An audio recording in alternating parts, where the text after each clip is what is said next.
Super. Hey, everybody. Welcome back to the Centric podcast. It's Lyss here. I'm joined by Brady, Justin, and Daniel today. So we are recording on exit interview day. So it's June 9th. We haven't put anything out since the season ended on Monday. It's just been like a crazy past couple of weeks. And then the fact that now we're doing an episode to unpack the crazy past couple of months. We're going to break this down kind of into a few episodes just to, spread it out over the off seasons. Things kind of slow down a little bit and there's maybe less stuff to talk about. Obviously, there will always be things to talk about, but this episode is really just going to be more a recap of the season that we saw so far. And then we're also going to have like an off-season preview kind of thing, just sort of talking about like maybe some of the deeper stuff. And like, obviously today with some of those exit interviews, people really were bringing up a lot of feelings that they've had for years kind of thing. We're looking a little bit smaller picture for this episode. Like I said to the guys before we started recording, if we were talking all about all that big picture stuff from today, I might go off on a tangent even longer than this one right now because there are just so many things.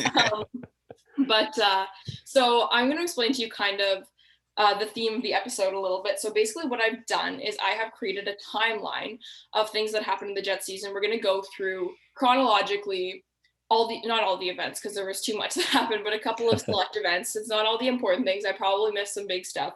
But just to sort of give a bit of a shape to the episode as we go through and then give everyone the opportunity to touch on certain players, certain events that happened. And yeah, it goes better maybe if I don't explain it. We'll just kind of go for it. But yeah, this is what I have planned. No one knows what I have on this sheet except for me, so it's going to be fun. And without further ado, let's get going. So I will maybe throw it to Justin to start. So I'm going to say on January 14th this year, the Jets played their first game. So they beat Calgary in overtime. Patrick Laine had 2 goals. He scored that nifty little overtime winner where he said, he did it on purpose, even though he absolutely did not. Remember how you felt like in that game? Like, were you excited for the season leading up to it? Were you upset that we were even having a season because of the situation with COVID? Like, can you remember what it was like to have hockey back in the middle of January 6 months ago? Yeah, that's even crazy to think that this was this season. Like, I feel like that feels like it was so long ago, but also like not that long ago in the same sense. I mean, I was pumped that the Jets were back. It was like 10 months without, I think we had like 4 games against Calgary. So it's been a while since we had Jets hockey and it was kind of boring without any sports. So I was happy that they were back. I realized maybe it wasn't the most ethical at the time, but in regards to that game, like that was a great game. And you're thinking like, oh boy, like Patty Laine, 2 goals. I think he had a fight and assist, like the Gordie Howe hat trick, right? You're like, this is the season, like he's about to break out and you're hyped. And that beauty goal there on the breakaway and then the overtime winner. And so you're like, okay, well, maybe Laine is going to break out and be a 50 goal man. And like, what? Like, it's his last game as a Jet ever. Like, it's just the biggest. Yeah. It's just the biggest turn of events. Like, he broke out for sure. He definitely broke out. A breakout season. He broke out of jail. No one really knows.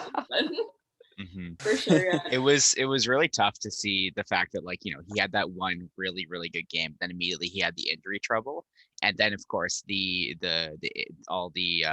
trade stuff started coming in slowly. The media was pushing it, and we're all like, oh, it's just the media pushing it, and then finally it happens, But yeah, the season this year was super. It was super good to have it back. COVID definitely seemed like. COVID stuff aside, that was definitely some question marks there, but as a fan, it was fantastic to get back to it.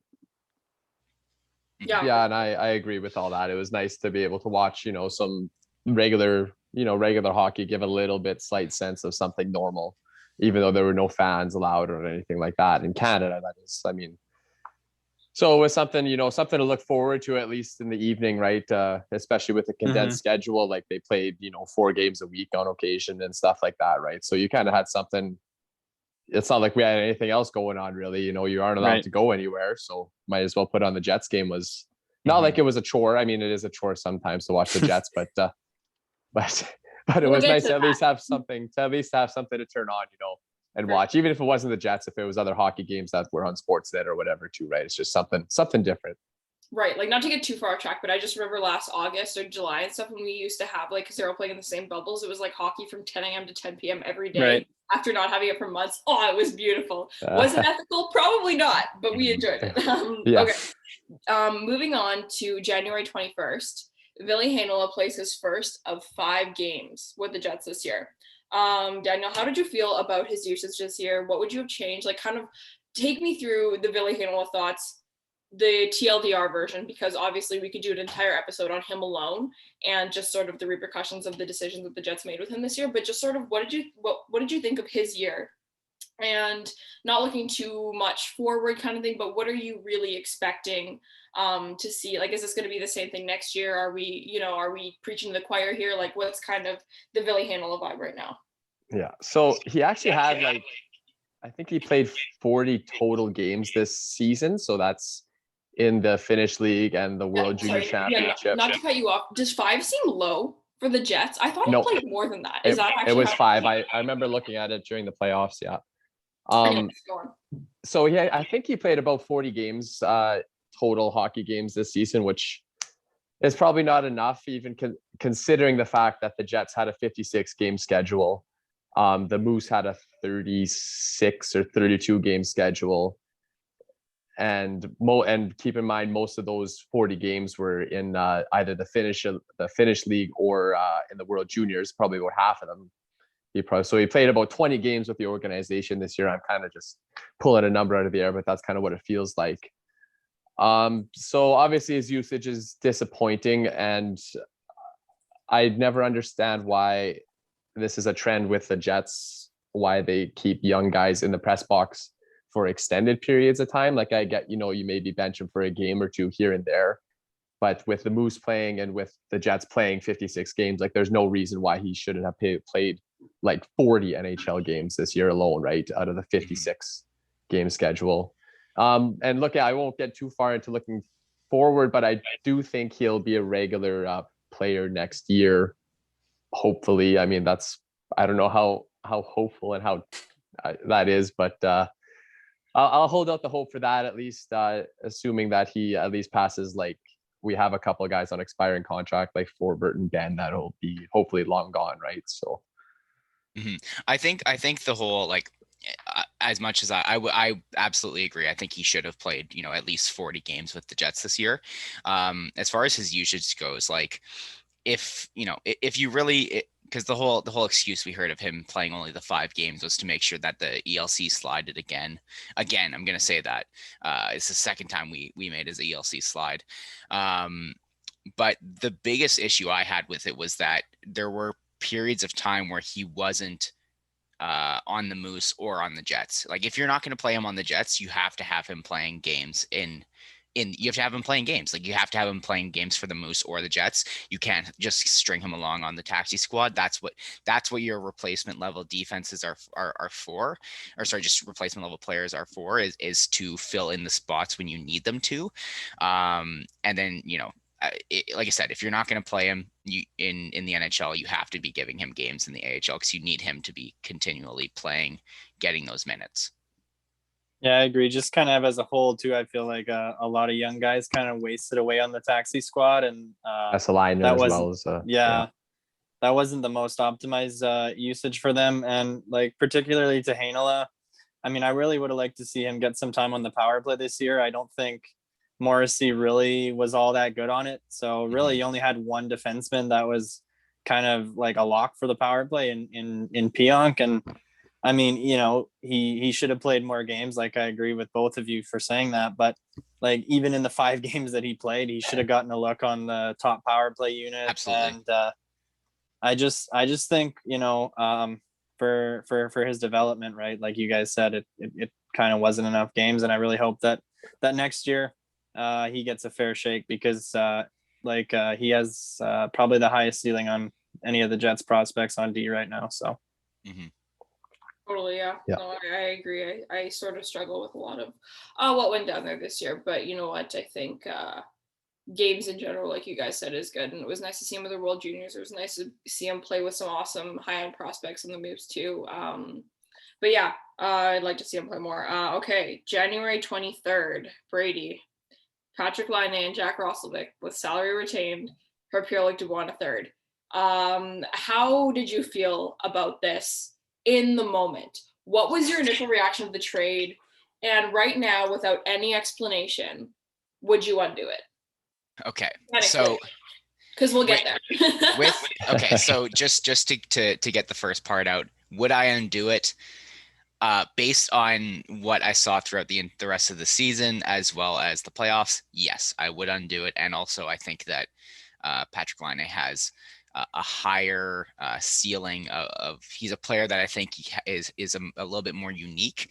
But of course, as far as the in the moment, it kind of stung. It kind of sucked because Laine became kind of our guy. He was a bit of he was the guy who we all kind of championed as this guy who could potentially, be the next Ovechkin kind of thing, set up shop on the power play. He single-handedly made our power play incredibly good over the course of his tenure here.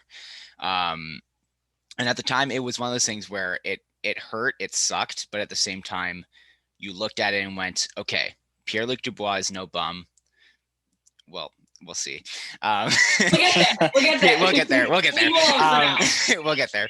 But at the time, Pierre-Luc Dubois is no slouch. He was, a guy who if we were giving up Patrick Laine to, if we were trading him away, at least we were getting a guy who was similar in age.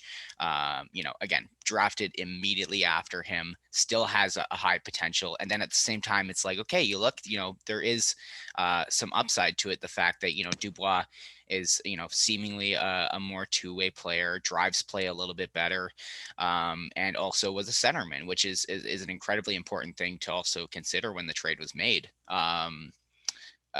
Again, we'll get to the point throughout the season, but I think that it was a very tough pill to swallow. But at the same time, at the time, I was like, you know what, this was going to happen. Let's rip the Band-Aid off. And we weren't left with nothing. Right. Like, I think that was the biggest thing is that as the further he got along that last year of his contract, like, even though the year didn't turn out the way we thought it would, like, if we still had Patrick Laine right now and if our hands were tied, like, you are never going to get a return as good as Pierre-Luc Dubois for Patrick Laine. You're never, like, we wouldn't have seen that.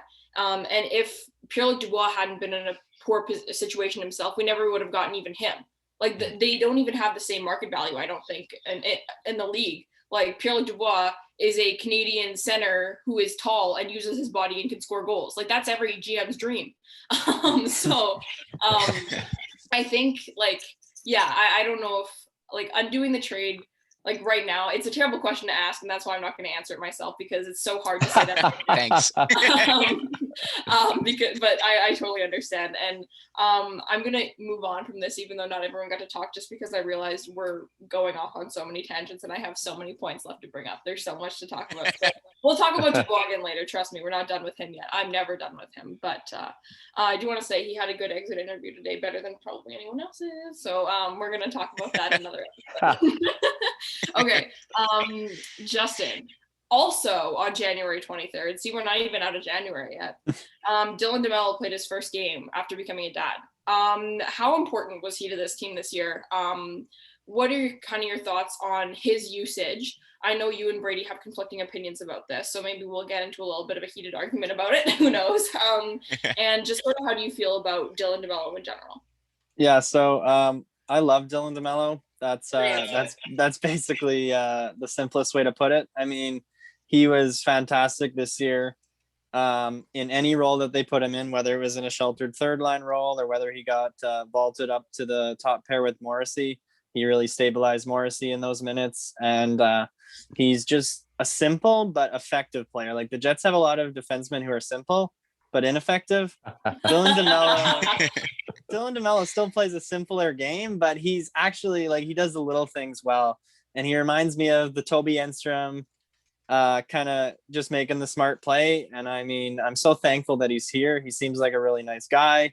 And yeah, I mean, I really don't have anything else to say but good things about DeMello. Mhm.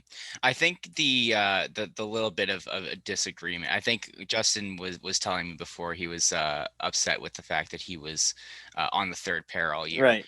whereas I totally agree because I love Dylan DeMello. I think he's easily one of the most important defense on the Jets. I didn't hate the fact that he was on the third pair. I did during the season, but in retrospect, I've kind of been like, you know what, whatever, who cares? Because at least he, the fact that we did decide to go, okay, Logan Stanley's the young guy we're going to be bringing in and teaching and trying to develop this year, which I think was a mistake.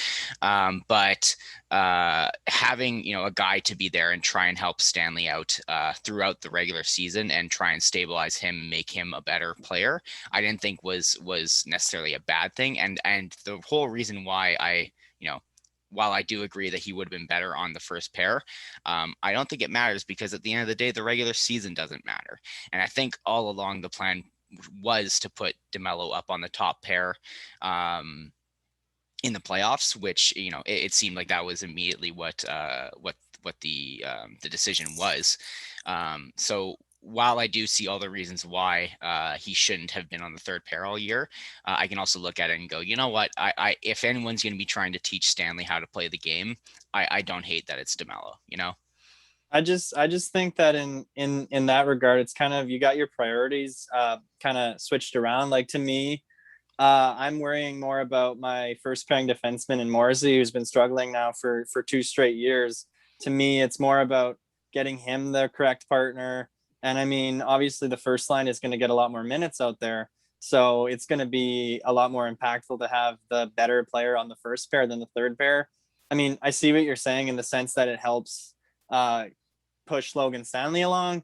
But to me, I think it's just your priorities are kind of backwards if you're going to do that, because now you might convince yourself into protecting Logan Stanley in the expansion draft because he looked good in sheltered minutes with a great partner. So I just think your mouth. Yeah. I hope they don't, but we'll see. Yeah. I mean, I just think, to me, I'm worrying about my top 6 and my top 4 before I'm worrying about the sort of bottom pairing minutes. And so for those reasons, I was pretty upset with the usage of him. And I totally agree with every single thing you said there. But I'm just, at the end of the day, I go, it's the regular season. Who cares? We got into the playoffs. I mean, Paul Maurice is a genius. He had the master plan all along. I'm going to throw the next one to Brady again, and then I'll throw the one after that to Daniel, and you'll see why in a second. Okay, so February 15th, Murat Atesh throws Cole Perfetti off of Pride Rock. So the iconic Twitter moment we all know. Brady, how did you feel about his season with the Moose, the World Junior Championships, the World Cup of Hockey, all that stuff? Keep it short. We are going way longer than Sorry. Cole, I mean, I thought he had a fantastic season. I would have loved to see him at least get a game or two with the Moose to reward, or so not with the Moose, with the Jets to kind of reward the fact that he had such a fantastic year. But I guess him going to the World Championships and winning gold was the kind of the cherry on top of everything for him. It does kind of suck that he was in Latvia while our top center goes down, but at the same time, I don't expect him to actually have gotten into the lineup just because we all know the people who make the decisions here. In general, though, fantastic season. I'm super excited to see what he can be. I hope that he's a regular next year. If he's on the, I don't even know if we're going to have a taxi squad next year, but if he's in and out of the lineup, I will lose my mind. Either have him playing full time in the AHL or full time on second or at least third line and power play. I agree. Yeah. February 21st, Dubois has a 3-point game and he scores his second of the night in overtime. So that was his performance of the year, in my opinion. And it was just all downhill after that. So Daniel, why don't you take us through how you felt about having this player on your team? There are so many opinions about this man on Twitter right now. There are polar opposites. There are the me's of the world, and then there are he's never even going to be a quality third line center. We wasted it. Anyways, there's a whole spectrum there. Where do you fall? And what did you think of his year with the Jets? Well, I wasn't upset when, you know, we just talked about that. You know, I think it was the trade you kind of had to make at the time, and you're never going to get that kind of player, or the player that we thought Dubois was. Yeah, that's a better answer. For Yeah. for Line, or at least the way he was perceived at that time of the trade, he was perceived as a top center, you know, sooner or even now. So you look at him, he comes in, the year's already messed up for every player, of course. But he comes in, you know, to a different team. He has to quarantine for 2 weeks. He plays like 2 games or whatever, gets injured, and then comes back. And I think that's around the time where he gets that the 2-goal game there that we just mentioned. So, you know, at that point, things are looking up. You know, he looks like, okay, well, you know, this could be pretty good. We don't like Dubois is not going to be a 50-goal scorer. He's not going to pot 50 a year. That's just not the kind of player he is. Or yeah. But then it just keeps going down and down, and you're like, okay, he hasn't scored in like 3 weeks. You know, he hasn't scored in 20 games now. Like, what's going on, right? So like some people say it's kind of BS to use this excuse of no practice and a whole new team, but I give him a little bit of leeway this season. But next season, he after a full training camp and getting to know everybody, developing chemistry, like he better be for next year. Like he better be kind of what we expect, or at least coming into his own style of play, which is that big center kind of, you know, using his body and that kind of thing and generating stuff down low, which is what he was kind of known for in Columbus. So, I mean, I'm excited for the future of him. Like he's only 22, right? So he's not even in those prime years yet. So he's got some time still in my eyes. I mean, obviously he didn't produce at a Line level, but Line really didn't do anything in Columbus this season either, which is a product of some other stuff that I don't want to get into, but I was okay with it all. I guess at the end of the day, it happened, and now we have Dubois and we don't have Line. We just kind of got to live with it. Right. So. Right. Like, honestly, I agree. Like, for someone who feels so strongly about so many aspects of that trade, like netting them all, I'm pretty neutral about the whole thing altogether. Like, love the guy that we got, love the guy that we lost, didn't like the season. Like, there's so many things. But yeah, I think it's one of those things where having that extra year that Line doesn't is going to be really massive for giving him like an accurate payout. I think, like, I wonder what Line is going to make this summer, and I wonder if it's going to be reflective of this season or the 3 seasons leading up to it, you know. Okay, on March 18th, Pionk records his season high time on ice of 27 minutes and 18 seconds against Edmonton. So Justin, were you expecting this breakout season from Neil Pionk? How did you feel about him? Like, just where did he come from? And just kind of talk about the season that Neil Pionk had with the Jets and the little blessing in disguise that he was. Yeah, so I think when we first got Neil Pionk from the Rangers, people were sort of expecting like a Tyler Myers-esque player where he would kind of just be good on the power play and like literally terrible at 5-on-5. So last season he had a pretty, I guess, above expectation season, but then this season he really broke out. This past season, it was a pleasant surprise because looking around the rest of the Jets decor, they have like Dylan DeMello and then literally like nobody who performed well this season. So it was nice to have. And he did this all while lugging around Derek Forbort in some pretty hefty minutes, tough competition minutes is what I meant. So he was a pleasant surprise. I know in his exit interview, he said he was lacking confidence in New York. So, I mean, to me, that's more than confidence. I think he took a huge step in this past season, and like he was excellent on the power play. He was pretty good at generating offense on 5-on-5, and just a lot of positives for me from Pionk, which is very few and far between on this decor. Yeah, I think also his power play production was probably, like, I remember last year he had like a weird, like, per time on ice played, he like ranked 5th. It was stupid. He has, but we couldn't stand how he couldn't pass to Line. So not having Line on the power play this year probably made Pionk look better. But I agree that this year was exactly what we needed for him. And honestly, like, if we overpay for him in the next year, I don't even care. He deserves it after this year. I might bite my words on that, but whatever, we'll see.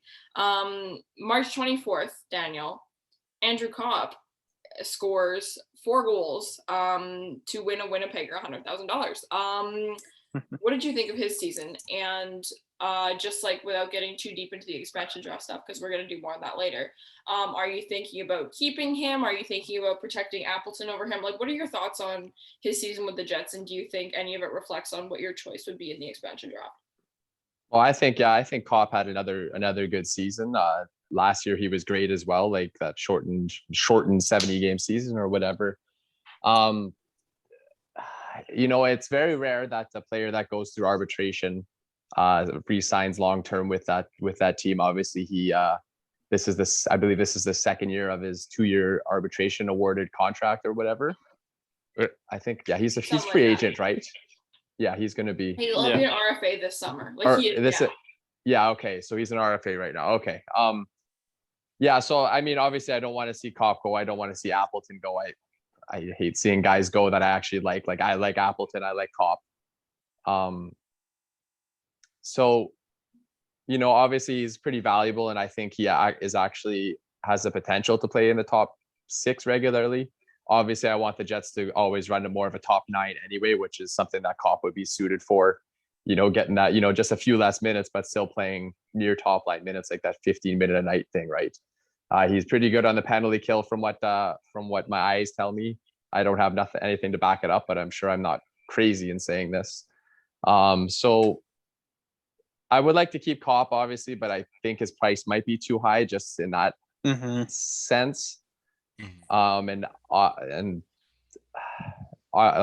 don't really have a comment on the expansion draft. I'm not too into all that kind of stuff, but if I'm picking between Kopp or Appleton, I'm definitely keeping Kopp. Like, I think that's should be a no-brainer, I think. Anyway, that's kind of my opinion. I like him. Yeah, fair enough. I thought he did a good job of jumping back and forth between lines as needed. I think he played on all 3 of the top 9 this year, like center, wing, top line, second, third. Like, so good on him for being able to adjust. Brady, April 2nd, Paul Maurice lets everyone know that Nathan Beaulieu has undergone surgery and he is out for the year. This was a really weird moment because no one was celebrating the injury, but a lot of people were celebrating the fact that we didn't have to see him again for the rest of the season on our blue line. No ill will, but because, injuries are injuries, but we weren't loving him and the Morrissey-Beaulieu pairing. What are just kind of your thoughts on our defense this year, the replacement level guys, some of those contracts we sent? Like, what were your thoughts on sort of the decor in general? Yeah, for sure. I mean, I started out the season, obviously the biggest glaring one is Beaulieu. Him playing on our top pair was just an absolute disaster, and not only playing on our top pair, but playing on his offside was just a joke.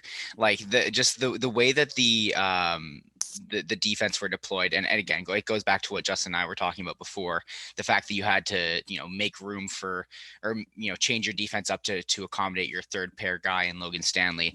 Again, I don't like the fact that Ville Heinola was pushed to the side, because as much as Logan Stanley was a breath of fresh air this year and a lot better than we thought he would be, again, albeit in sheltered minutes with a good partner, I think that Ville Heinola is a guy who has a much higher ceiling, and with the actual time and development, could have been a second line, or not second, at least a second pair guy, even filling in on the first when you have guys go down.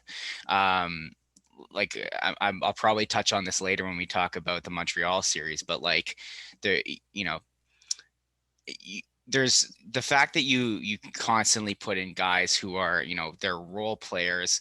The issue is that they're stuck to that role. They can never go out of that. Logan Stanley was never this year going to be able to be a second pairing guy. If someone goes down to injury, or if DeMello gets hurt or this and that. But it's I don't know, even things like Tucker Poolman being on the top pair once I'm getting mixed up. Once Beaulieu goes out, they're all the same. Exactly. Close your eyes, they're all the same. Exactly. They're all bad. It just was a very poor usage of the players that we have, and the prospects that we have. I would have loved to see even Dylan Sandberg step in and play at least a game or two. Again, you got to try things. You got to see what can work, so that when push comes to shove, what you can fall back on. And I think that the Jets did a poor job during the entire season setting themselves up for the for the playoffs, to know what they have in guys other than just Logan Stanley. But again, Logan Stanley scored 2 goals in the last game, so who am I to judge? Anyways, yeah, that I don't know. I don't have a real concise point on the defense, other than it was all over the place. I thought Forbort was, for the first little bit of the season, I actually was pleasantly surprised with him. I thought he was actually really good, and then the season went on, and I was like, nope, not so much. That's not it. Yeah, like it was so interesting. Like Forbort, for example, like I mentioned this in one of our Twitter spaces. Like I thought we really got the most out of Forbort. Like I think the beginning of the season was a fluke. I don't think that he's that good. I think we saw the best we could have, and I don't think it's fair to someone like that, who's doing the best that they can, to make them play with your best defenseman and play against Connor McDavid. Like it just makes them look worse than they are. I think he did a good job, but it's same thing with Nathan Beaulieu in the top pairing. I don't think Nathan Beaulieu is a bad defenseman. I just felt bad for him for the role that he was given, to be the number 1 guy. Like, come on. But I wish him well. I hope he heals quickly, and I hope he's very happy on another team. Justin, I'm going to throw this next one to you. So April 5th, Blake Wheeler goes down with an injury against Ottawa. I think it was like a Brady Tkachuk elbow or something stupid like that. How did you feel about his performance before and after this injury? Like, what did you think of his season? What did you think of his playoff run? Because I know a lot of people thought that he really had a good couple of games in the playoffs there. And how did you feel about the reunion of the Connor Scheifele-Wheeler line? Like, just kind of all things Wheeler, break it down. What did you think of his year? Yeah, so for Wheeler, I think to me, this is a guy that's aging. This is a guy that's way past his peak. He used to be a really underrated, excellent top line forward. I don't think that he's that anymore. And kind of similar to the defense, the coach doesn't realize that and is still utilizing him as if he's a top line forward. I will say to his, to be fair to him, he was playing obviously with an injury for like the first, was it 30, 40 games or something? And his play really reflected that. Like he fell off of a cliff. Like it was very, very bad in terms of the analytics and the sort of underlying numbers behind his game. And I mean, definitely when he kind of was cleared and kind of healed from the injury, he looked better, which is, I guess, encouraging because you're still paying the guy a lot of money for a few more years. Is it 4 years or something? So, you have to hope that he's going to at least give you some value. And I think going forward with Blake Wheeler, I think he's got to see if he can change his game and see if he'll be willing to adapt to more of a checking role. I think if he focused his game on playing on the third line, maybe with Lowry and Perreault, or if not Perreault's back, or Kopp or something, kind of just saying, conceding the top 6 minutes and the heavy offensive duty, if he could maybe try and lessen his role and then just get him back out there on the power play where he excels. I think that could be something looking moving forward. But I think at some point we just got to cut the crap and realize he's not a top 6 forward anymore. And I really hope that Paul Maurice can catch wind of that, assuming he's back next year. Assuming. Yeah. We all know. I'm holding out hope. Interesting point that you bring up too, with the whole idea of a checking line. Like, we always talk so much crap about him and Connor and Scheifele because of how bad their defense is, like the empty net kings. I genuinely think of the 3 of them, Wheeler has the highest defensive ceiling. Like, I genuinely don't think that Kyle Connor is able to play defense. I don't think he ever will, and I don't think he'll ever have to if they give him the right role. I just don't think that's the kind of player he is. Scheifele, maybe. I don't even want to get started on that guy right now because everything I ever thought about him just seems like I'm just incorrect on everything ever. So, but I think he totally has it in him, and I think if you were to modify his game, someone like Mason Appleton, I don't think Mason Appleton is a checking guy, but he realized that the way to make the roster this year and have a solid spot was to be on that checking line. So he adapted his game and it worked out really well for him. And I think Blake Wheeler totally has it in him. And I think if he cares as much about doing what's best for the team as he seems to think or as he seems to feel like he does, then that's what you need to be doing as you get older and slower. Okay. April 12th, Daniel. Welcome to Winnipeg, Jordy Ben. How did you feel about the trade deadline this year? I think we all have a lot of thoughts and just kind of what ended up being a super anticlimactic trade deadline. Yeah. In hindsight, should we have just completely gone all in to sell? Should we have completely gone all in to buy? Or are we never going to want to go all in to buy while we still have this coach? So what were your thoughts on the trade deadline this year? Well, every trade deadline, you hear all these great rumors, all these great players, and who's buying, who's selling, whatever, all that. I mean, the Jordy Ben trade is whatever, as a 6th-round pick. I mean, he shouldn't have played at all, but that's a situational thing, whatever, coach, whatever. It was a trade that probably didn't have to be made as well. He's pretty much useless. But overall, the trade deadline, you never know what you're going to get out of an acquisition that's going to be like a month plus the playoff run or whatever it may be. Like I got the Islanders Boston game on there. One of the guys that was traded has a pile of goals for the Islanders or Boston. I can't recall his name.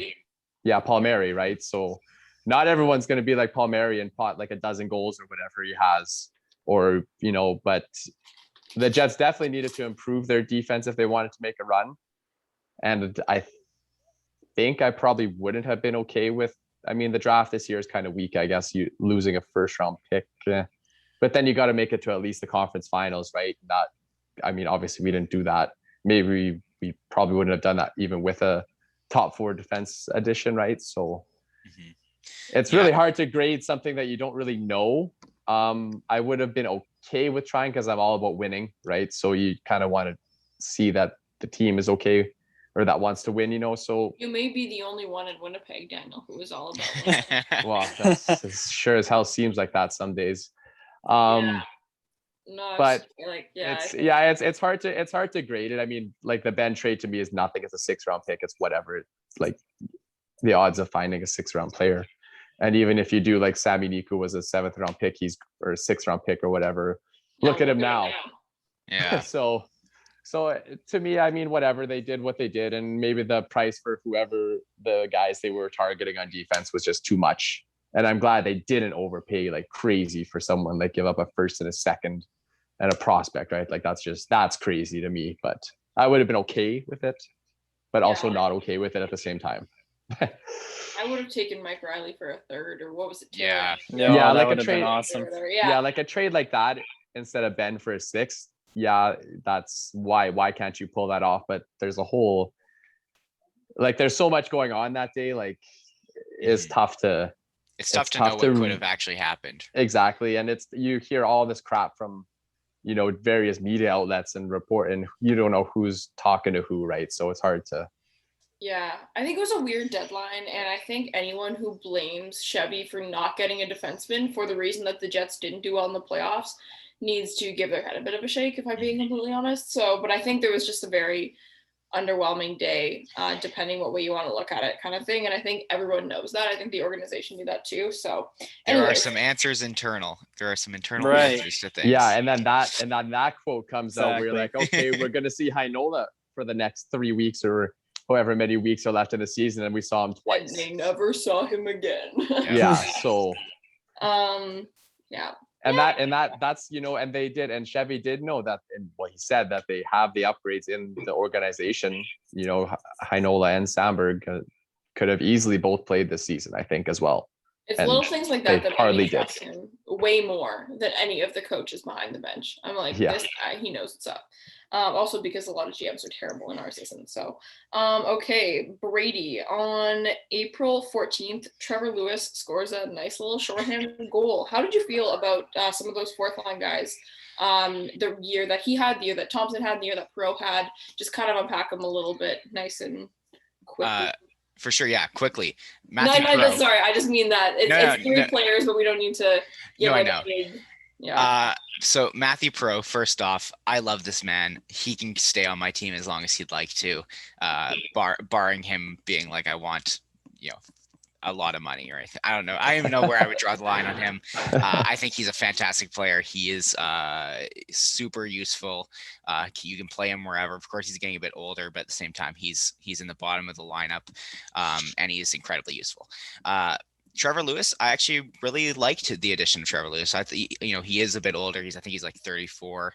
But again, he adds the leadership. He's won a cup, which clearly helped us. Hasn't Derek Corbett won 2? Oh yeah, I guess so. My bad.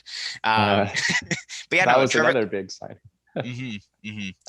Trevor Lyss was good. I thought he played his role properly, and he was good in those minutes. So when we always talk about getting those guys to fill at the bottom of the lineup, you don't just want your glue guys who can't play hockey. You want your glue guys who can actually play hockey. And Trevor Lyss was that. Nate Thompson, I'm not a huge fan of. Of course, he taught Scheifele how to win face-offs. So I guess Scheifele how to be the worst, because that happened. Maybe that rubbed off on him. Yeah, too. Yeah. Maybe. But no, I think my biggest issue with the Thompson signing is that last year we saw David Gustafsson playing minutes with the Jets, and this year he gets relegated back to the Moose again. He's only 20 years old still, so he's still got lots of time to play in this lineup. But again, I would have liked to have seen him play the season with the Jets this year. And then, like I said, it's more about just getting him up to speed with the NHL, constantly giving him those minutes so that, again, who knows, if he plays all year this year, next year he could be potentially a third line guy. Maybe we don't have to necessarily pay so much money for either, Copper, I'm going to say this and I'm going to get hate, or Lowry. Like I love Lowry, but again, it's looking forward to the future. I find that that's an issue that this organization has with its deployment of players and choosing to go with replacement level guys over them. But all in all, again, Pro, love him. Lewis, good. I don't mind that signing. And Thompson, I would have stayed away from, but it is what it is. Fair enough. April 16th, Brady gave us a nice little segue. Adam Lowry gets a contract extension, so that created a little bit more of a headache possibly for the expansion draft, just because he was supposed to be a UFA at the end of this year, and we were thinking maybe he could sign with us after the expansion draft, all that fun stuff. What did you think of his season, Justin? What did you think about the contract signing? How do you feel about his future here? Are you one of those people that thinks that he deserves a letter? Are you happy with the contract? Are you happy with the contract based on play, or based on just kind of the intangible leadership and just kind of what he's given to this team during his career, all that stuff? Sort of just Adam Lowry. What's the word? So for me with Adam Lowry, there's two things with his contract. First of all, like you mentioned, Lyss, I think that they should have done it after the expansion draft. Like, I know that Lowry's been pretty loyal and the Jets have been loyal back to Lowry, and I feel like they could trust each other enough to have gotten it done after the expansion draft as a UFA for the same dollar price tag, and that they could have had an extra spot to protect a guy maybe like Mason Appleton or whatnot. But I mean, it's not a huge deal, I guess, at the end of the day. If we lose Appleton, we lose Appleton. But in terms of the contract, I don't really love it. I think it's an overpay. I don't remember the exact figure, but I feel like it's probably so maybe about $500K high and maybe a year or two too much. With that being said, you don't really want to tie up kind of bottoms. Like, we know he's not a top 6 player. You don't really want to sign bottom 6 guys to multi-year, multi-million-dollar deals, because theoretically you should be able to find bottom 6 guys for cheap, either through free agency, or if you actually played your prospects, which the Jets don't do, they sign guys like Nate Thompson to clog up the way for them. But so we don't know anything about that. But you're saying you shouldn't sign bottom 6 guys to term? Jim Benning is shaking right now. Yeah. He's losing his mind. Shout out to Jim, who listens to all these episodes, I'm sure.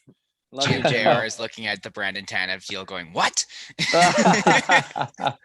Yeah, so like, I mean, to be fair to it, it's not as egregious as those deals. So like, I don't hate it, and I understand why they did it. Like, Lowry's probably gonna wear a letter one day. He's obviously probably pretty well respected in the room, and he's been there for a long time. He knows the system. I'm sure a lot of the players look up to him and like him. So I mean, I get why they did it, but just to me, I think that it was a little bit pricey and a little too many years, and should have happened kind of after the year. Brady, you look like you wanted to jump in. I was gonna say, and there, like, going back to what you said about even the timing of it, like, it's good to reward your guy, but at the same time, it's like, we all know the NHL. We all know GMs have their, their little things that they do in order to, find their way around the rules. Let's not kid ourselves and say that top drawer deals don't happen. Like where you basically go, okay, this is your deal. This is your thing. We're not going to sign it right now, but it's in the top drawer. It's sitting here. We're ready to sign it whenever the time comes. And, that's just a tiny little thing where you go, okay, you should have a little bit more foresight to be like, this is going to be a guy who we do need to protect now. And I don't think it would be wise for Seattle to take a guy who's a UFA. So that is easily another way to get another roster spot or another player protected, essentially. So I think that is a big point to bring up there, Justin. I think he would have been the guy to do it with too. Like, I think he wants to right. I think he would have signed his dad's the assistant coach, right? He's got a little incentive too. He's not going to sneak around it. They leave him, and all of a sudden he signs for double that elsewhere, or like in even Vegas. less than that. Yeah, like no, like that never would have happened. So. Yeah, but whatever. Anyways, okay. Daniel, May 11th. Paul Stastny plays his 1,000th career NHL game. So that was pretty special. I got the shirt, so we all enjoyed the ceremony, the little sticks for the kids. I thought True North did a really good job with that. How did it feel to be part of that? How did you feel about bringing him back this year? Just how do you feel about Paul Stastny in general? Yeah, I was happy that they got, like, I wanted him to stay, like, originally when they had brought him, just because of the way he did play in that month or whatever, I guess the 3 months that he was part of the Jets the first time for that nice playoff run. And it was a surprise trade at that time. Like, no one had that predicted or that coming up, right? So it was nice. And this year I thought he was, he's just kind of that calming, like Lyss, you and I have said this about 4,000 times. He's like that calming guy that, like he could play with, like, for example, when he was with like Ehlers and whoever, or Ehlers and Line, even, he could he's kind of just there. He's going to be in the right spot. He's going to cover for the kids, that kind of stuff. And he's fairly effective too, even though he's getting up there in age now, and he's going to be on that decline or whatever. And he already is, I guess. But I always liked watching him. He's just always around, and he knows where he's just got that extra sense that not all hockey players have, and only the ones that have long careers do have, is that just that extra hockey sense, or that hockey IQ kind of thing that's just a little bit higher than other guys. So it was nice to have him this season for sure, and I think he did make a good enough impact to make it worth it. But Daniel, we were helping out the Golden Knights by trading for him. Don't you remember look that? At them now, like, yeah, well, that's. I think also we got to give a bit of props to Chevy for making that deal, because it was a fourth and Dahlstrom, like, it was cheap. Yeah, like it was a good cheap. Yeah, and maybe it was a cap dump for Vegas, but look at what we got. I said I would have paid to get rid of Carl Dahlstrom. A smart GM sees when another team is up against it and goes, okay, what can I do to help you? And I'm not paying a lot for it. It makes up for that Chris Mason, Yoel Armia thing, right? He kind of took advantage. Or and I think whatever. Mason too. But it did. Oh, sorry. No, you go. Oh, no, I was just saying, I think that's also why you credit Joe Sakic. He saw Lou Lamoriello this year backed up against the wall and said, I'll give you 2 seconds for a Norris caliber defenseman. And Lou Lamoriello was like, I got to say yes. I haven't even paid Matt Barzal yet, and I have $7 left on the cap hit. Yeah, exactly. and that's so good. And that's the kind of thing, like, that's going to happen to what happened to the Jets, when they had the Mason and Armia trade. So, you know, it's going to happen to any team that wants to be good, right? You're going to have to maybe do a cap dump at some point. Chicago did a bunch of them, right? Andrew Like Ladd was a you're cap looking dump. Justin Bufflin was a cap dump. exactly right. So you just look at all those, it's stuff that's got to happen. And like you said, good GM or decent GM will realize that and make it happen, right? He'll fleece them for an effective player that the team needed. Like Stastny was definitely a huge addition. It wasn't just like acquiring, you know, he wasn't acquiring a garbage contract or a garbage player with a garbage contract. It was acquiring a decent, effective player with a contract that you could afford and the other team couldn't, right? Yeah, for sure. On that same day, Brady, Connor Hellebuck recorded his 4th shutout of the season against the Canucks. Let's talk about the Vezina snub. Let's talk about how sore his shoulders must be from carrying this back. Let's talk about the best goalie of the decade. Ooh, hot take. No, I'm kidding. No, I have nothing to back up that claim other than look at the wins above replacement of the defenseman playing in front of him. Like, no, exactly. And then look at his, yeah, exactly. Yeah, no, I mean, he's good. I don't know what else to say. He's really good. It's hard to go deeper than that sometimes. Right? Like we can explain all the goals saved above expected and everything like that, but you just look at the team that he has in front of him, and the fact that we weren't even that great offensively this year, and obviously defensively we were bad. And again, just picking them up, throwing them on the shoulders, and just straight up walking us into the playoffs and then through the first round. He's fantastic. It's really sucks to see that he got the snub. I don't know why the GMs are the ones who vote on the Vezina. I don't know why the GMs vote on any of the things. It should definitely be and also that just goes to show how stupid the GMs are. Right.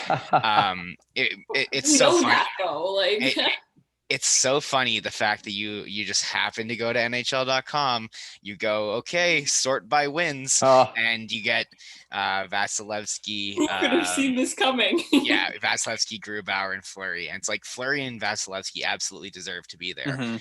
Grubauer is great. He had a great year, but he did not have a Connor Hellebuck year.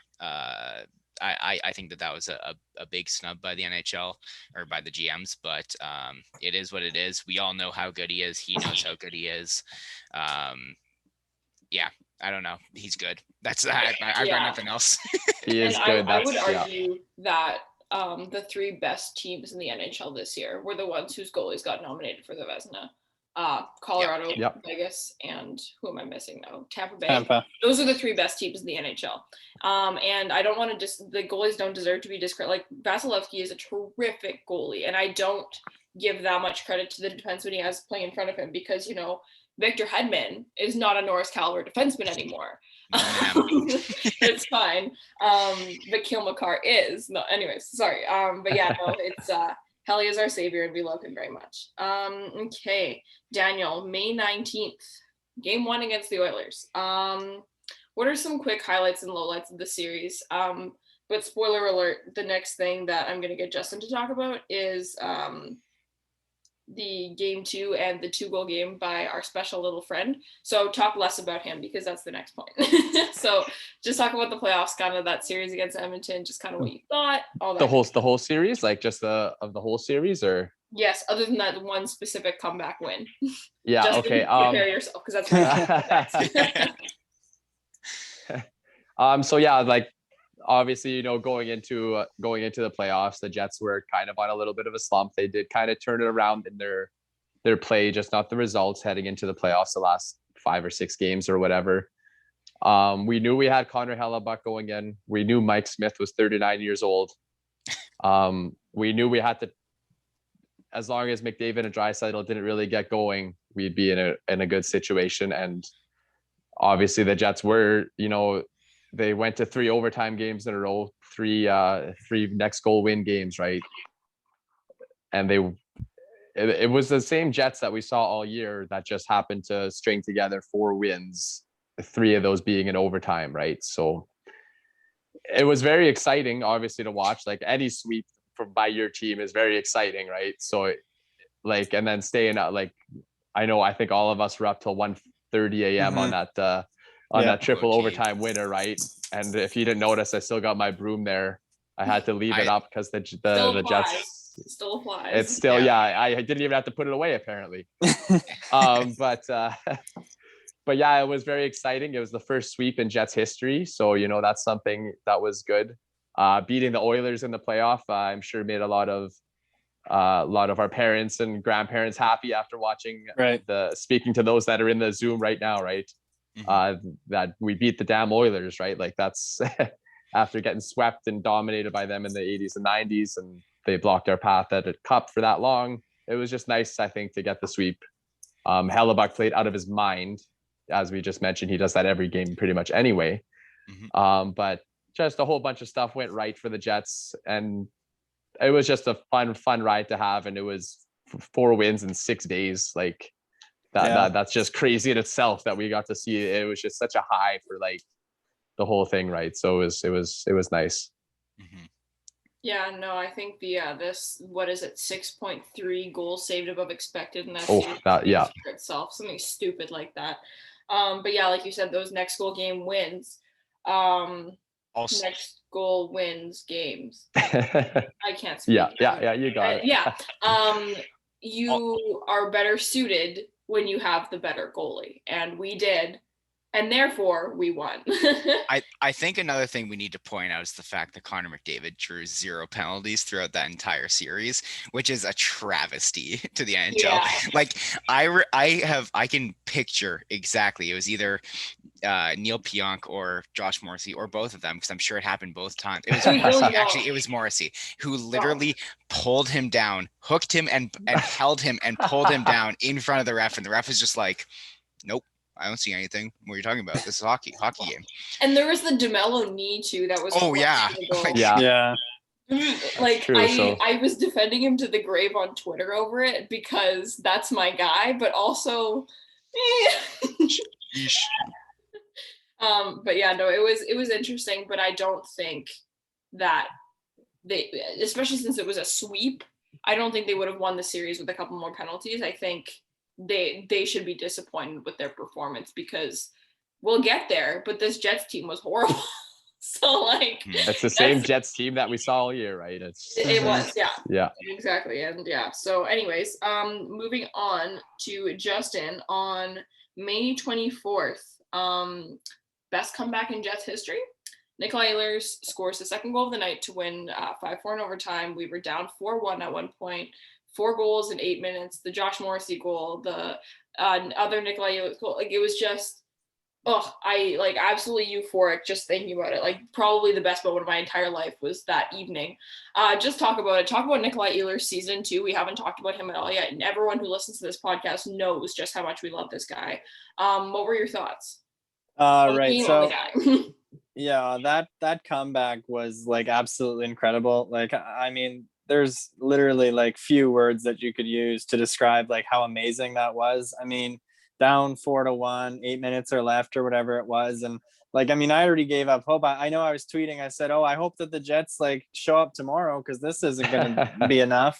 And before you know it, they bang, bang, bang, 3 goals, and they're going to overtime. It was just like, I couldn't believe my eyes. And, then of course, like, going into overtime 4-4, you got to win that game. If you're going to end up losing in overtime, that's going to be a huge letdown. And so to see the best Jet, that's not a goaltender, to put that away in the top shelf there, Nick Ehlers, it was definitely, Brady's doing the chef's kiss if you can't see the video, but we're all doing it. And on a set face-off play too, that never worked too, right? Yeah. So it was just like, wow. Yeah. So shout out to Mike Smith for being bad in that period and giving us a chance there. And then I guess so the second part of your question there, just Ehlers as a whole. I mean, it's just amazing how good he is. I mean, he's just such a shifty, crafty player.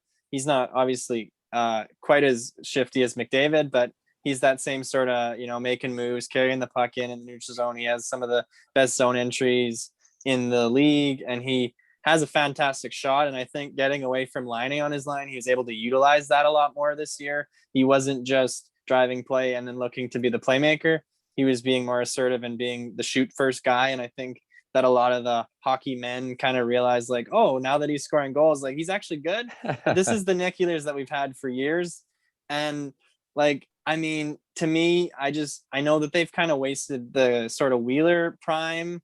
And I just hope that the Ehlers Hellebuck prime does not go to waste, because they've had two really fantastic seasons, both of them.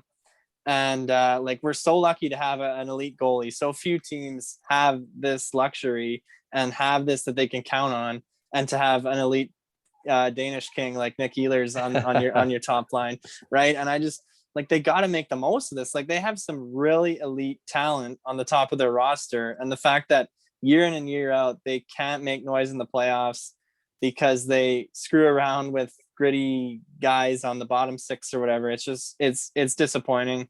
So I don't know how it got to that point when you were talking about a great comeback like that and Nick Ehlers, how it got so negative, but maybe I'm just pissed off with the way that Montreal series went and I got a vent. But yeah, Nick Ehlers good, and that comeback was amazing. I think it's also worth noting the fact that when talking about how good he was this year, the fact that our second power play by every single metric was better than our first one. and like, I'm not even like, even every single like stat wise metric, and then like, even just visually just too, looking at them, it was so much better.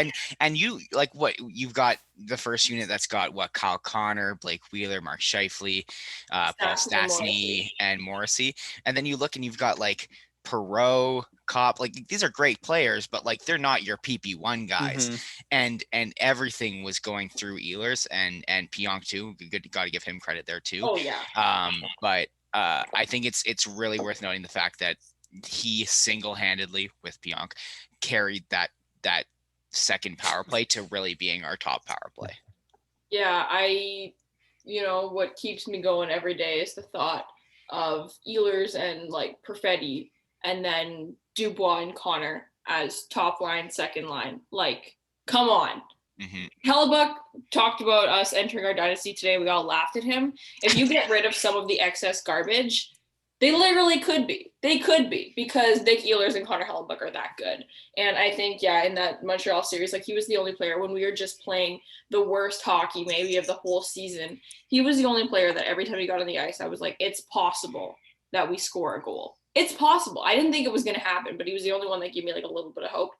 And I adore Can I just jump in too on the Nick Ehlers power play thing? I think for next year, I really think that the Jets need to build their power play around him, like PP1. Yeah. Like I know they tried to split it up and have two really good units that were both good. I think next year they need to stack up the first unit and make Ehlers the vocal point. Like they used to have Wheeler kind of like the quarterback of the power play back in the Laine days. Now that Laine's gone, I think you need to make Ehlers like the vocal point of your top power play, and like just build the power play and focus it around him, but put the good guys with him too. Yeah. But I just wanted to add that in there. I think what's That's a good point, Justin, is that you're not even right. I don't think they tried to balance out their power plays. I think they put their best players in the first one and their second best players in the second one. No, I think that's how they saw it. No, I know what you're saying. Yeah. But after watching this year, if you're an analytics person, if you're an eyes person, like if you're both, you can't not think that you need to center your power play around him, especially when you don't have someone like Laine right now, who like we used to say is a power play cheat code. That's your best guy. But the one last thing, sorry. The thing with Laine when he was on the power play was that like the power play didn't need to be anything that was too fancy, because it was just, you had a bullet on one side, a guy who can pass the puck anywhere and feed it through anywhere, and then you have Byfuglien on top, where so basically no matter what, you're dealing with either danger from everywhere basically, whereas without Laine on there, the first power play unit was just so static. Like it was just so stand around, pass the puck around. Eventually it goes to Connor and he tries to take a one-timer. And unfortunately, Kyle Connor is just not Patrick Laine. He's just not the same player. Yeah. And yeah, so just seeing also the way that Ehlers transformed the second power play, and also just even the style that they played, the way that it was, having a lot more movement, a lot more, just making the defense on the other team actually have to move rather than just try and stand in the lanes of everything. It looks good going forward if we can, like I said, just build that power play around him, build him around what his strength is, which is being able to, get the puck and walk in with some speed and either shoot it or, put it into the slot where there's guys who can bang it home or backdoor, anything like that. Sorry, I just wanted to add that. Nick Ehlers is good. Put him on the ice, please. May 24th, Kyle Connor, shitty back check, scores in overtime. We sweep the Oilers. How did you feel about Kyle Connor's season? I think a lot of people think we're really hard on him. I know that he is my personal scapegoat. I blame him for everything. Global warming, Kyle Connor's fault. But how did you feel about his season? I think we saw lots of highs and lots of lows from him. Just kind of how do you feel about that player? Who is that directed? Daniel. I have the names written down on my thing, but I don't say them all the time. So Kyle Connor, he doesn't play defense, and that's just something that we know, and that we expect from him to not really play defense that much. Is, and as was already mentioned, that's something that if they have him playing on the right line, it's not something that you have to necessarily excel at either, right? Which is fine. Like, some guys are offensively talented. Like, he does have a great shot. He's a pretty good skater. He's got that offensive side, except for maybe some of the retrieval stuff. But he's a good player and maybe a little overpaid and stuff like that. But that's going to happen. But his year, he's always been very streaky as well with his goal scoring throughout his career, from what I can remember. He'll go a couple of weeks without a goal, and then he'll score 6 goals in 8 games or something like that, right? That's just the kind of guy he is, the kind of player he is. They did kind of figure out how to use him on the power play, like as we had just talked about with like Line A. You always need that kind of one-timer shot on the power play. Kyle Connor has a good shot, and I'm glad that they at least figured that out, kind of how to get him the puck, and give him those chances at least, right? And let him do his thing. But we know what we're getting with Kyle Connor every game, every year now. He is who he is. They just got to kind of play to his strengths, and that comes with who his line mates are and so on and so forth. He's definitely a 40 goal scorer, and those are not easy to find.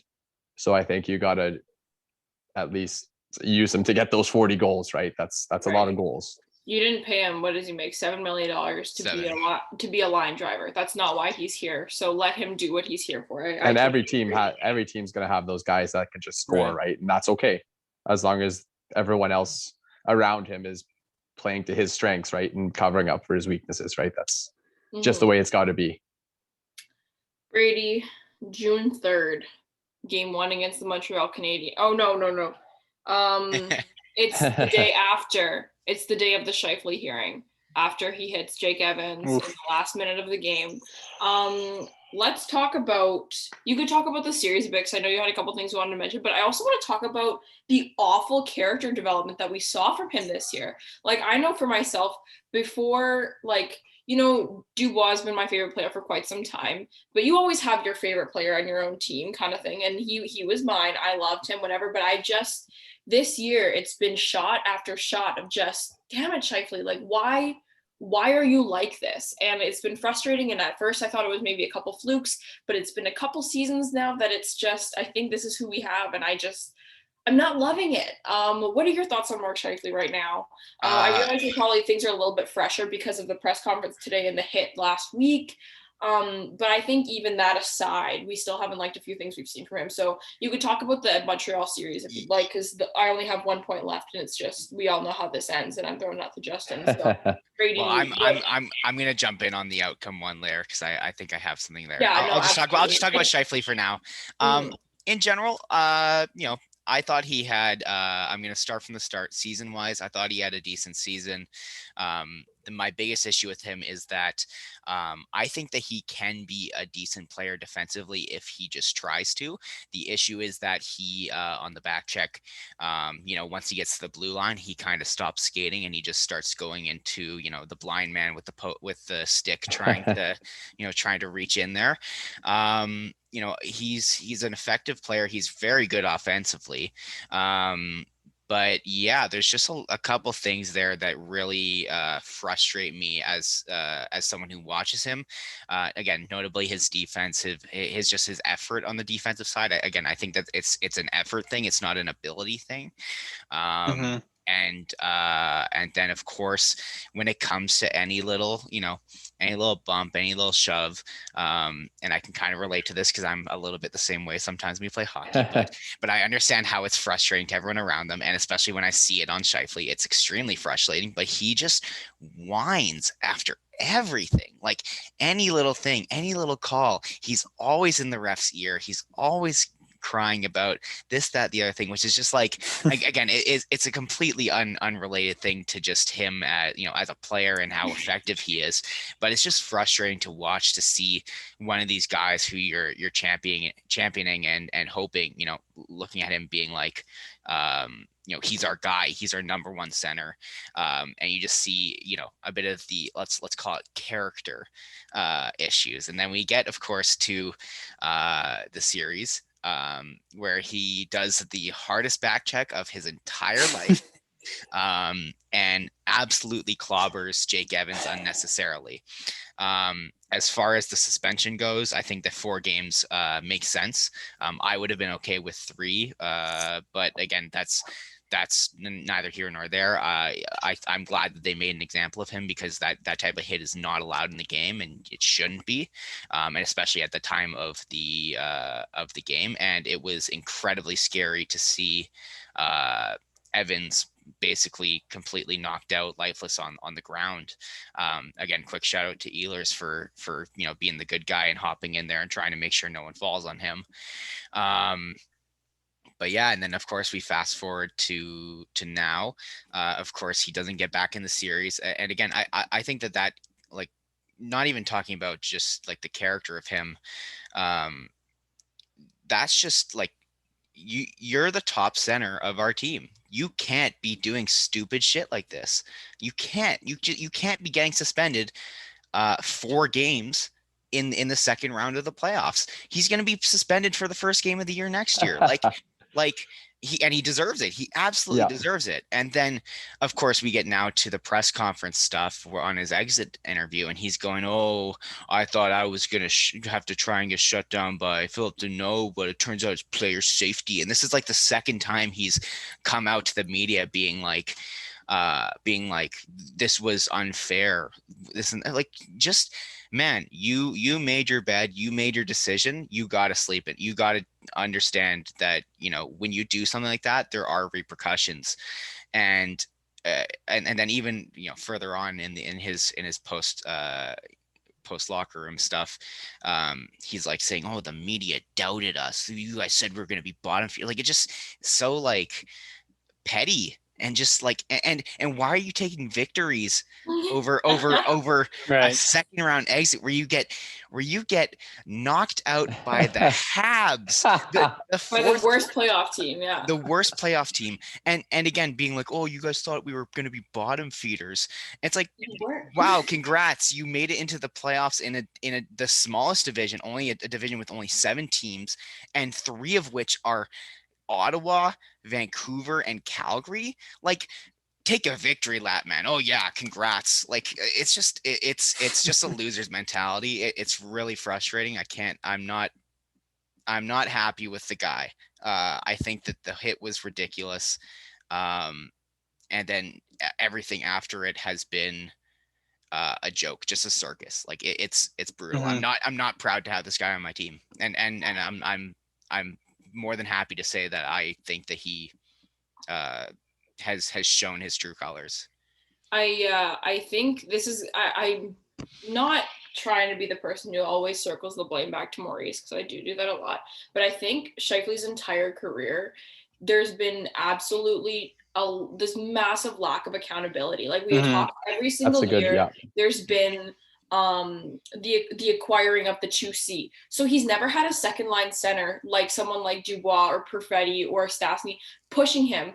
He had that spot locked. He never had to fight for it. He was best friends with the captain. We have a player's coach. I just think that I wasn't surprised that he had this like woe is me mentality with the suspension, because it seems like he's gotten a lot of things just kind of handed to him in his career. Yeah. That's not to say he doesn't work hard, but I just think that even if he didn't work as hard, it wouldn't matter. I just feel like it's harder to be motivated in that way. And that maybe that's speaking too much out of line. And I still like him, I think. I feel like I'm judging him a little harshly, but it's been something that a lot of people have noticed over the years. Yeah. And it's just a little bit frustrating. And I had another point I wanted to mention about him and also can I officially say that the argument that since he doesn't swear he's a good leader has officially been put to bed? Yeah. That has been stupid since the beginning, and I hope I never hear that again. Anyways, my last point is June 7th, Montreal completes the sweep, ending the Jets season. This will I'll throw this to everyone. I was going to throw it to Justin first, and we'll all just kind of give our final thoughts on the season. This has been a long episode. If anyone's still listening, we appreciate you guys. This obviously is going to be quite extensive because just the nature of the season. It's the weirdest season that the Jets have ever played, probably the weirdest season almost in NHL history, just because what the hell was this? And there's a lot to unpack, so just a lot going on, but everyone can kind of give their last thoughts. Obviously, this isn't all we're going to do in the off season, so there will be time to talk about some of the more forward-thinking things, but just kind of your wrap-up thoughts. I'll throw it to Justin first. Yeah, so that was a really tough series to swallow. I mean, that was ugly to watch. I don't really think that they didn't, like, in terms of the expected goals models. I think it was the most lopsided series in the history since they've ever started tracking that stat. It was. Like Nice. to do that against like the 2021 or what year is this? 2021 Habs. Like they finished 18th in the NHL. They won 24 regular season games. Like they were awful. And to the fact that you were in the second round and you drew them, you got lucky. They upset the Leafs. You had basically a path to the conference final. You were the more talented team. And not only did you lose, you got absolutely like hammered in all 4 games. And it was just an ugly showing. I know a lot of people say Carey Price goalied the Jets, but you cannot say that when the Jets got like absolutely dominated in possession, in shots, in scoring chances, all that, this and the other thing. And I think there's 2 really key points that I want to make, and they both kind of tie hand in hand here. First of all, I think the Jets system sucks, and that's why they got exposed by Montreal, I think. And the other point was the fact that the defense stunk when DeMello was out, and the fact that we never got to see Heinola and Sandberg, some of our younger options, and the fact that when the going got tough, they relied on Jordy Frick and Ben to come in when they already had Forbert and Stanley in the lineup and Tucker Poolman. They just had too many bad defensemen on the roster at once playing a bad system. Like, how do you expect that to go well? I just think that the Jets have really good forwards, but in this Montreal series, they couldn't get the puck because the defense just chip it out off the glass, get a change. And they did that shift after shift after shift, and Montreal just came at them in waves. I think, to me, I'm really disappointed that we didn't see more Ville Heinola and we didn't see Dylan Sandberg at all this year, because I think both of those guys would have been crucial to get into the lineup when you lost a guy like Dylan DeMello, who's one of your better puck-moving guys. And the fact that, you know, Maurice wasn't going to play them in their first game, obviously in the second round, I was just disappointed that they didn't get a shot earlier. Because like Derek Forbert does not have to play all 56 games. Like Tucker Poolman can, yeah, like you don't have to play Tucker Poolman all 56 games. Like you can put Sandberg in for 10 of his games and just give him a shot and see how he is. So to me, the sort of awful system that the Jets play, the hybrid in the D zone, coupled with their lack of puck moving defensemen in this series and their lack of willingness to turn to youth, it just left a sour taste in my mouth. And I'm really disappointed with how that series went, because I think kind of everything was tilted in the Jets' favor, right? Like they had a weak matchup and they could have had a conference finals berth almost given to them, and they absolutely squandered it. So yeah, I was disappointed. For sure. Yeah, For Brady, I'll let you go ahead next. Sorry, yeah, that feeds really well into what I want to say. So, the biggest thing for me, again, losing Shifley, of course, is a big hurt to your to your offense. But again, I think Justin hit the nail on the head with the fact that the system is just garbage. Even when we get the puck and we were in the offensive zone, it's constantly perimeter shots from the outside. Right. Here's the thing: Logan Stanley shooting top corner from the top of the circle on almost on the boards is not going to happen every time you do that, and those shots are useless. I'll be honest. And then again, the biggest thing was the transition is we couldn't get the puck in our own zone, move it out with control. Yep. And Dylan DeMello's out, which again, here's the thing. Dylan DeMello being out, he's easily one of the most important Jets on the defense. But if Dylan DeMello being out is your nail in your coffin, that's just you shouldn't be in the second round. And I really think that the Jets in this series were basically laying in the bed that they made 2 years ago. For 2 years now, to take it way back, let's look back at when half of our defense left. You have vacancies on D, and basically you fill those in with Anthony Botetto, Carl Dahlstrom, Lucas Spiza. Listen, we all know what Sami Niku is at this point. He's probably never going to play, be a regular in the Jets lineup, and I think that's to the fault of Paul Maurice and the fact that he was never used. But you look at that and really the lack of foresight for the Jets.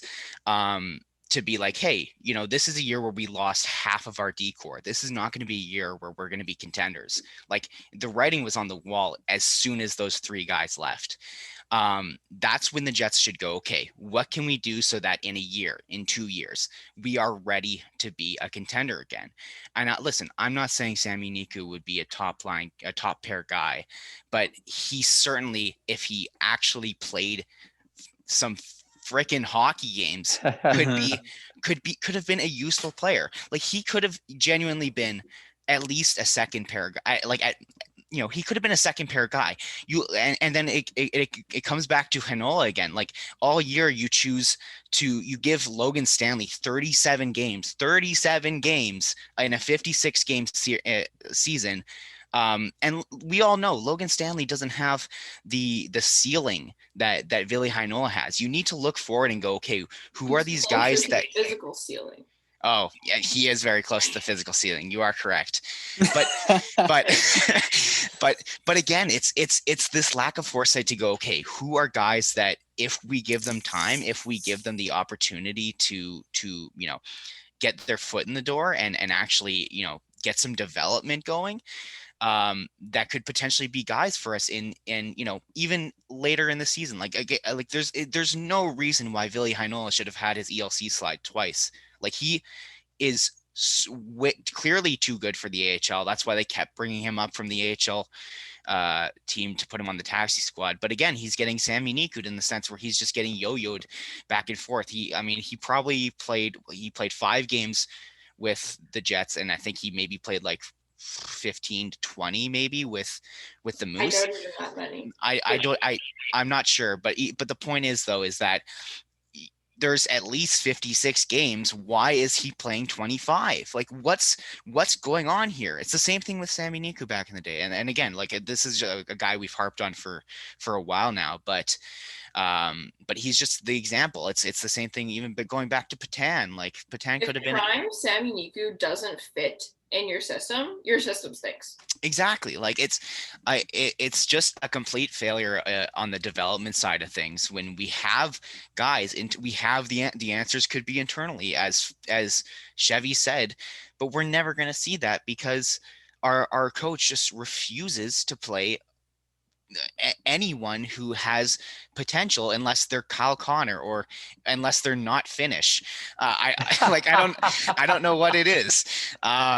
But I don't know. Like, this is just a thing that's been bugging me for days, and I can't stop thinking about, because it's just a joke. Like it's both forwards and defense. Like, David Gustafson again could be a guy who potentially could be, that you could look at and go, if he played all year, we could potentially know, okay, maybe he's a good enough replacement for Mason Appleton or someone on that third line. But we have no idea because he got no opportunities. The Jets really squandered their opportunity to develop their young guys, and I think the Montreal series was the result of all that.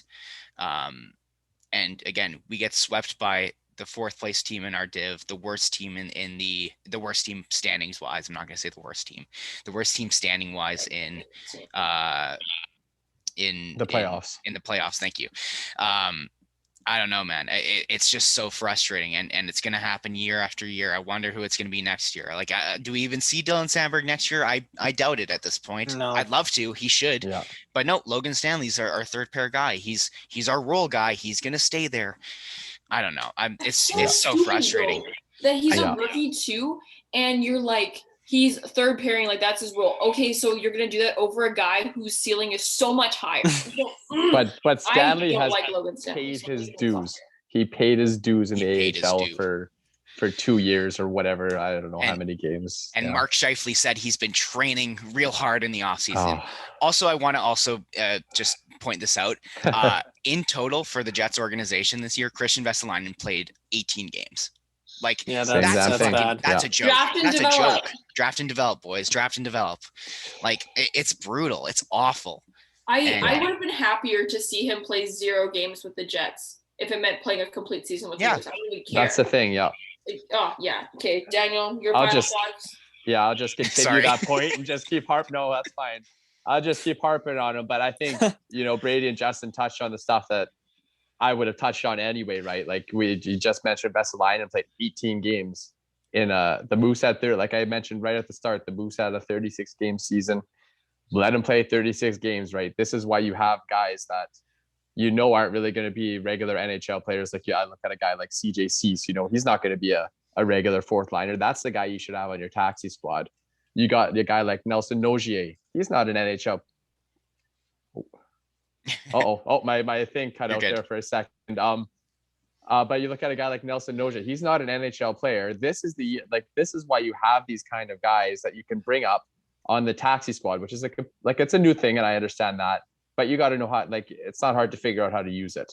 Mm-hmm. You have a guy like, if you had to use Nelson Nogier for a game because he was the only available defenseman on the taxi squad on a road trip, that's fine. You just deal with that. It's one game. Where you could have Ville Heinola playing 36 games with the Moose. Or if an injury does happen, you get him on that plane and you get him playing the next night, right? That kind of thing. It's just like, and it's been the same thing. It's just a trend. It's not like this is just a one-off. Oh yeah, it was a weird short year. They didn't want to wear Heinola down. Okay, well, even if you didn't want to wear him down, play him for 40 of the 56 Jets games. He played, just to give you just to tell you, he played 24 games. Ville Heinola played 24 games of hockey with the AHL, NHL. Yeah. We're not going to count when he was, early half of the season when he was in Europe. Yeah, North American. There's no played hockey. 24. He played 24 North American games out of 56 potential. Like that's not good enough. That's not okay. And that's the future 1A of your team. Yeah. That's not what. Like you've drafted this guy. I'll stop before because we had already touched on all this. But the season as a whole, is nice. Get the sweep. Like, it feels good, even though the result of it, like, I still like seeing them win. I don't get as upset as I used to when they lose a game. It's just kind of like, okay, well, they lost, but you always feel a little bit happier when they win, right? That's just part of it. But yeah, it's just going to be the same old under, and it's not even like the coach has been coaching for 8 years. Like, that doesn't happen in like any sport. The turnover rate is very high for coaches. Coaches that win get canned all the time. So why are we keeping a coach that loses so much around for so long? It doesn't make any sense. No. And loyalty is loyal to a fault, I guess, is how I'll say that. But basically, yeah. So while we're wrapping this up, I guess just shout out to Lyss, who pretty much organized pretty much every episode that we did this year. Yeah. She's been the rock star for the Jet Centric. And then Ryan and Kishore with all their sound and editing stuff of all the episodes. Shout out to them. All of our other crew that's not on tonight. I don't know when I'll see them or talk to them again. So shout out to everyone, and thanks to all the listeners. Yeah, I'll just pass it to Lyss as she wraps it up here. Yeah, for sure. Thank you. That was so kind. Yeah, and oh my gosh, it was so on the last Jets game, I made like a cute little tweet. I was like, thanks guys, because this was the most engaged I've ever been, and everyone was so kind to me, and I appreciate it because people aren't always kind, and it's nice when people are. So, but speaking of being kind, I'm not going to do that right now. So my final points, I wrote them down while you guys were talking. Firstly, I am tired of excuses, and I will be sick of it forever. It's frustrating, the adversity, all that. Don't want to hear it. And like you said, when you said you're kind of numb to Jets losses at this point, it's really frustrating because fans are used to mediocrity, and we're just kind of apathetic about the whole thing. And it's really frustrating because we just know there's no winning culture here, and it's really tiring sometimes. Nothing's gonna change. Yeah. Also, we lost to a team. We got swept by a team that runs 4 lines, and that runs 4 pretty talented lines that have a lot of skilled players all across the board. And I wish the Jets would have done that because I think we would have gone a lot further. Anyways, and I would love to see. This has been my thing from the beginning: lineup decisions based on circumstance and results, rather than just preconceived notions about players. This guy, had a great career, whatever. Okay, but if he sucks right now, demote him. Pierre-Luc Dubois sucked in the last game of the playoffs. You put him on the 4th line. Good for you. That's what he needed at that time. Like, I would love to see that. And just because Blake Wheeler was a top winger in his career doesn't mean he still has to be, and that's okay. And that's what it means to decline as a player. And the sooner that everyone can realize that, the better. And the last thing I want to say is that this season is not a win in my books. This season is loss in my books. I think there were more negative things to pull away from this season than there were positives.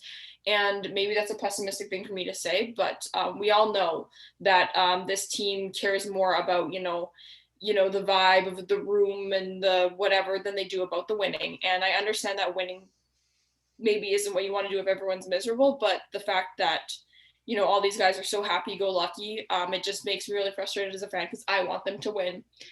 And I don't think that's going to happen anytime soon. I would love to be proven wrong. I'd always love to be proved wrong on my negative opinions, but they're not formed based on nothing. They're formed on stuff that I've seen over the years and that make me think that way. I don't know. Yeah. A very, well-spoken way to end the episode, but this was super long. We appreciate everyone who stuck around. This was fun. We have a lot of stuff coming in the off season. We already have a couple of plans and stuff like that, and to Daniel's point, I've made a Google Doc. We got the plans coming. We're going. But as always, send us a message on Twitter if you have anything you want to see, especially in the off season when we don't have to be necessarily as timely when it comes to games and stuff like that. There's a lot of time to spread things out, and so for sure follow us on Twitter. I think anyone who listens to us already does follow us on Twitter, but anyways, thanks to everyone who stuck around this year. Our following gained big time, which was awesome. It was great to see everyone join us on those Twitter spaces. It was great to see a lot of new faces join the podcast. I know this was my first year, of course, and then Daniel's been around for quite some time, but Brady is new as well. Justin is new, and then we just have a lot of people who are coming, who have become part of the crew, and it's been really fun. And this is kind of, we know that this is just fans being fans, and we know we don't have our own fans, but we love talking to other Jets fans. We love having people to converse with, whether you're a contributor to the podcast or just a listener or just someone who knows us and stuff. We're just really happy to do what we do. We're just happy to have a team. And when I say we're happy to have a team, we're just happy to have a podcast. We're happy to have the Jets team. Right. The NHL Jets, we only care about them when they win. So anyways, thanks a bunch, guys. We appreciate you all. And you haven't heard the last from us yet, so we'll see you soon.